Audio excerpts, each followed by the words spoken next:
La France, aujourd'hui, doit faire preuve de pragmatisme et de réalisme.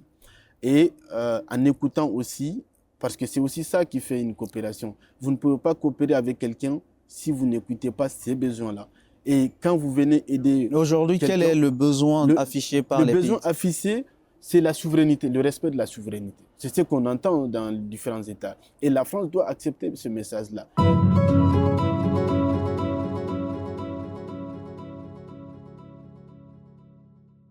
C'est le fait dominer au Sahel avec la rupture des relations militaro-diplomatiques de la France avec le Mali, le Burkina et désormais le Niger. Ces deux questions se posent. Est-ce l'histoire coloniale de la France qui le rattrape ou le résultat d'une insuffisance politique au Sahel?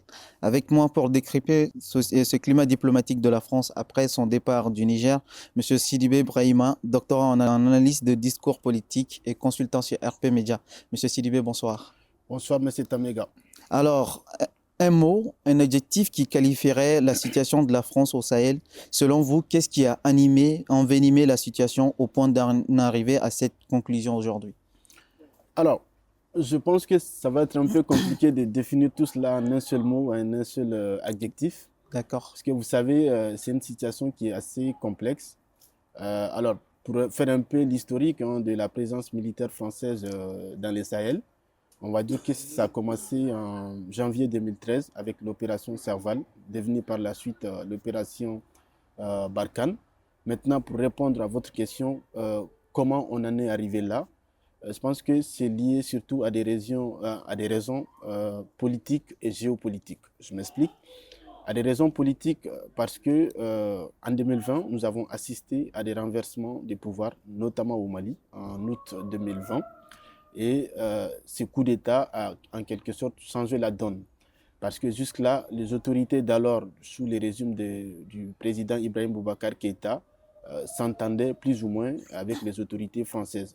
Parce qu'il y avait des accords militaires qui avaient été signés en 2014. Effectivement. Maintenant, avec le coup d'État de 2020 et surtout le contre-coup d'État, ce que certains appellent le coup d'État dans un coup d'État en mai 2021, je crois que c'est là que c'était le début de la fin. Parce qu'on se rappelle qu'en septembre 2021, le Premier ministre Choguel Maïga qualifiait la France, enfin, disait à propos de la France que la France a abandonné le Mali en plein vol. Et on était à l'aube de la rupture que nous connaissons aujourd'hui.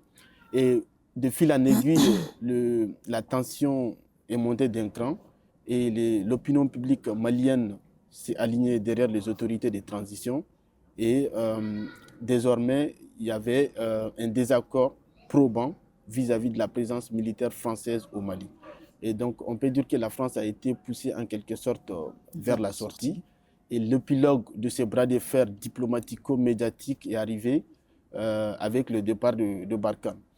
Et donc, je crois que cela a donné aussi des idées aux autres États d'Israël, donc dont les Burkinabés également, parce que il y a tout juste un an, on assistait au coup d'État contre Damiba, et justement sur fond de contestation de présence militaire française également.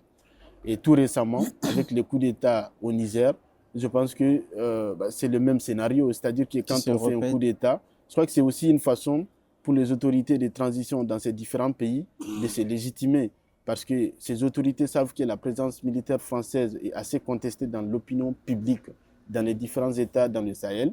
Et donc, en poussant la France vers la sortie, c'est aussi avoir l'adhésion en quelque sorte des populations. Mais objectivement, on peut aussi poser la question sur la présence de sur cette présence militaire française. Est-ce qu'elle a atteint ses objectifs?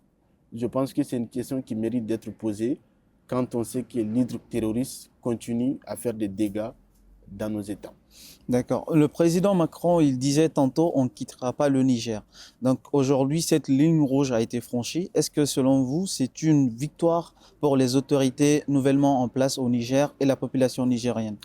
Je pense qu'on peut dire cela, et c'est d'autant plus une victoire que les autorités françaises avaient d'abord refusé de quitter le Niger, parce que les autorités françaises considéraient que le général Tchani n'est pas le président légitime du Niger, parce que bon, selon elle, selon la France, c'est toujours le président Bazoum, même s'il est toujours retenu depuis 2 mois.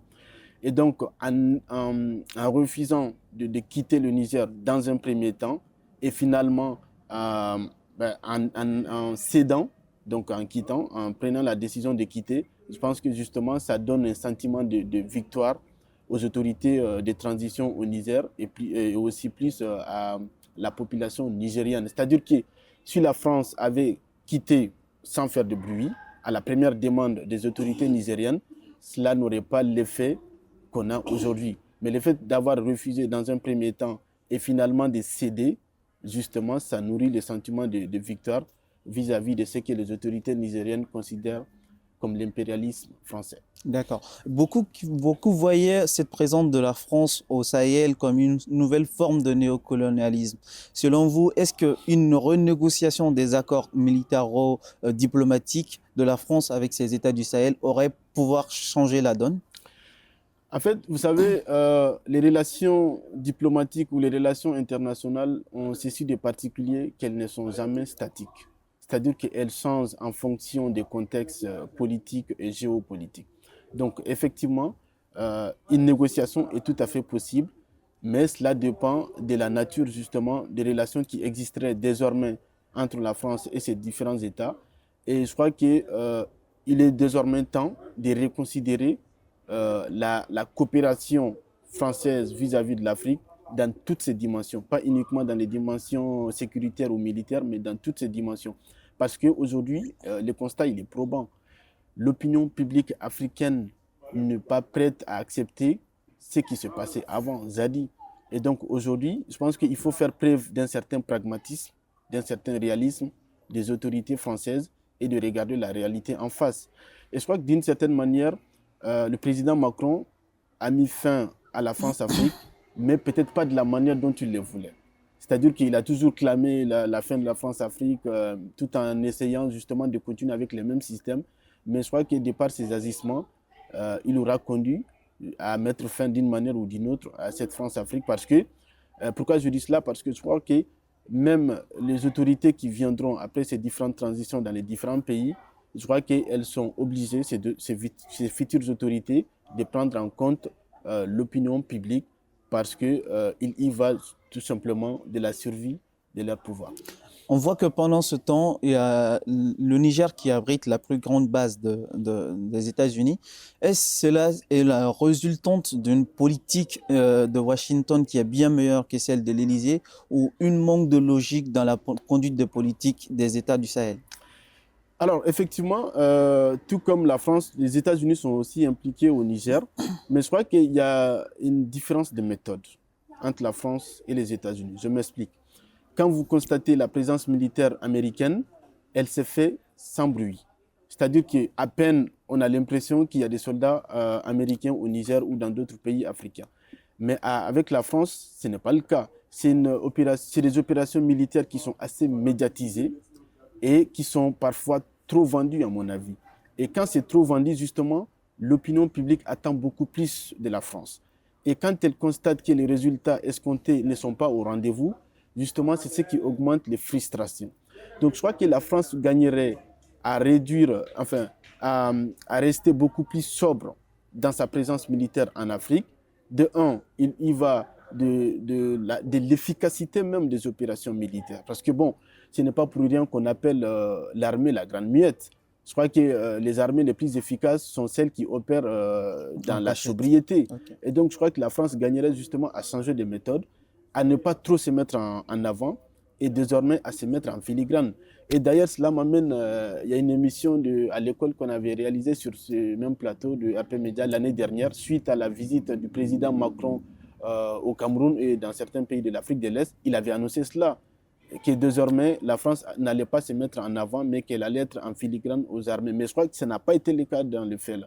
Et donc, aujourd'hui, il est plus que nécessaire que la France reconsidère sa présence militaire en Afrique, en n'étant pas trop mise en avant, mais en venant en filigrane aux différentes armées dans la région.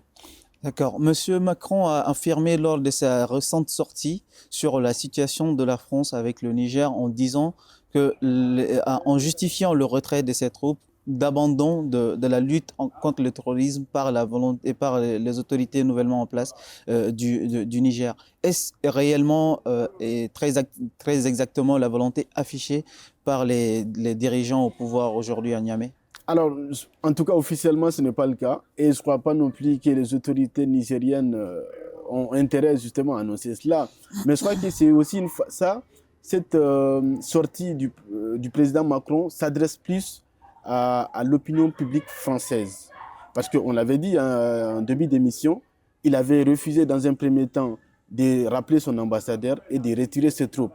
Maintenant qu'il est revenu sur sa décision, il va lui falloir trouver un argument pour convaincre l'opinion publique française. Et justement, l'argument, il est celui-ci, pardon. C'est le fait de dire que, puisque les nouvelles autorités nigériennes ne veulent pas combattre contre le terrorisme, eh bien, nous nous retirons. C'est un argument qui peut être accueilli de façon favorable dans l'opinion publique française, mais je ne crois pas que ça soit en tout cas la volonté affichée des autorités nigériennes, parce que le Niger, faisant face à des défis sécuritaires, n'a pas intérêt à abandonner la lutte contre le terrorisme. Mais selon vous, est-ce qu'il y a une corrélation entre ces départs de la France dans les pays du Sahel et les nouvelles alliances qui se tissent au Sahel, notamment avec la toute récente alliance qui est le Liptako-Gourmand?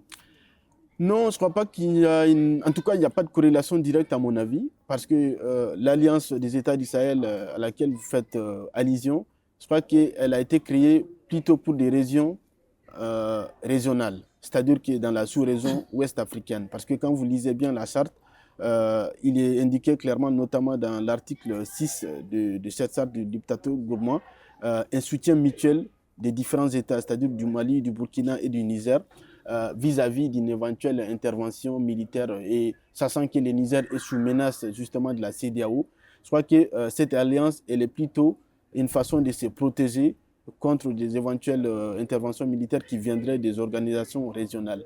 Mais je ne pense pas que ça soit fait par rapport à des relations avec la France, parce que bon, finalement, même si on entend souvent une certaine opinion qui veut que la CEDEAO est manipulée par la France, mais d'un point de vue personnel, je n'irai pas jusqu'à dire cela. Je considère que la CEDEAO est une organisation à part entière indépendante de la France, même s'il peut y avoir des collisions. Mais les nouvelles alliances entre les différents États en transition ont plutôt pour vocation de préserver les pouvoirs de ces putschistes et finalement de se soutenir mutuellement. Parce que n'oublions pas que enfin, l'idée centrale dans tout cela, c'est par rapport à la durée de transition aussi. Et finalement, plus la durée de transition sera rallongée, plus il y a des menaces de sanctions économiques ou même militaires. Et donc finalement, ce sont des alliances qui visent à se protéger contre ces multiples obstacles. D'accord. Compte tenu de toutes ces situations, selon vous, aujourd'hui, plus exactement, quels sont les leviers d'action, les moyens pour la France de se maintenir en tant que partenaire fiable pour les pays africains de façon générale, mais pour les pays du Sahel en particulier? J'avais un peu évoqué ça dans une de vos questions. Je crois que la France, aujourd'hui, doit faire preuve de pragmatisme et de réalisme. Et en écoutant aussi, parce que c'est aussi ça qui fait une coopération. Vous ne pouvez pas coopérer avec quelqu'un si vous n'écoutez pas ses besoins-là. Et quand vous venez aider aujourd'hui, quel est le besoin affiché par les pays? Le besoin affiché, c'est la souveraineté, le respect de la souveraineté. C'est ce qu'on entend dans les différents États. Et la France doit accepter ce message-là. Et le respect de la souveraineté ne veut pas non plus dire rejet. On peut respecter, on peut coopérer d'égal à égal. Et la France doit accepter cela, que les temps ont révolu, qu'il est temps désormais de considérer les États africains comme des partenaires d'égal à égal, comme ils le font dans d'autres parties du monde. Et je crois qu'aujourd'hui, parce que ce qu'il ne faut pas oublier, c'est que nos pays ne peuvent pas vivre en autarcie, c'est-à-dire qu'en excluant toute coopération avec les autres pays. Mais encore faut-il que les intérêts de part et d'autre soient pris en compte. Et je crois qu'aujourd'hui, il doit y avoir justement cette façon pragmatique de voir les choses et d'entendre les besoins qui sont exprimés ça et là et de les intégrer dans les décisions qui sont prises. D'accord. Mais justement, compte tenu des relations diplomatiques, selon vous, est-ce que cette rupture, elle s'annonce totale ou il y a un moyen que ces États renouent les relations diplomatiques dans les jours à venir? Je répète encore, les relations diplomatiques, on sait sur des particuliers qu'elles ne sont jamais statiques. Effectivement, il n'est pas exclu qu'il y ait un changement de paradigme qui peut s'opérer entre la France et les différents États. C'est tout à fait possible parce que souvent, ça dépend aussi des autorités qui sont en place. Et je pense qu'aujourd'hui, d'ailleurs, qui imaginait il y a 6 mois de cela que le Mali et le Niger allaient être dans une telle coopération. Du temps de Bazoum, c'était totalement impensable. Mais aujourd'hui, c'est le cas. Donc, c'est pour vous dire que, oui, en fonction des autorités qui sont là, qui sont mises en place, ça peut changer. Et aujourd'hui, on ne peut pas dire que la rupture, elle est définitive, qu'elle est totale, elle est définitive. Non, ça peut toujours changer. Mais de quelle manière? Et d'ailleurs, cela nous amène aussi à nous poser la question suivante. Sachant qu'en se retirant du Mali, la France était plutôt appuyée sur le Niger. Et maintenant qu'elle est obligée de quitter le Niger, quel va être le prochain pays? On pense tout de suite au Tchad, parce que c'est une vieille présence depuis fort longtemps, mais aussi au Bénin. Parce que n'oublions pas, le Bénin fait face aussi, notamment avec la frontière avec le Burkina, fait face à des défis sécuritaires. La France peut s'appuyer sur le Bénin. Et donc, je ne pense pas que la rupture soit totale et définitive. Il y a toujours un moyen de reconsidérer les relations diplomatiques, mais c'est peut-être quelque chose qui va prendre du temps. Ce n'est pas totalement exclu. Mais finalement, M. Sidibé, quel est l'avenir de la France dans les États du Sahel après ces ruptures militaro-diplomatiques? C'est quoi l'avenir des enjeux? On sait que la France a des enjeux, notamment politiques, d'autres enjeux qui sont tués en ce moment. Mais selon vous, quel sera l'avenir de la France dans le Sahel? Alors, on va dire là, à l'état actuel de choses, c'est un avenir qui est incertain parce que on ne sait pas trop comment les relations vont évoluer au fil du temps. Et en tout cas, ce qui est clair, c'est qu'aujourd'hui, la France n'est plus la seule partenaire privilégiée en Afrique francophone. Ça, je crois que c'est quand même un constat qu'on peut faire et c'est quelque chose qui tend à rester dans le temps. C'est-à-dire qu'autrefois, la France était vue quand même comme la seule partenaire occidentale privilégiée. Aujourd'hui, on a d'autres partenaires concurrentiels, notamment la Chine, la Russie. Et donc, finalement, la France perd en quelque sorte aussi un peu de prestige. Voilà, la présence française a été vue une sorte de prestige. Je crois que ce n'est plus le cas aujourd'hui.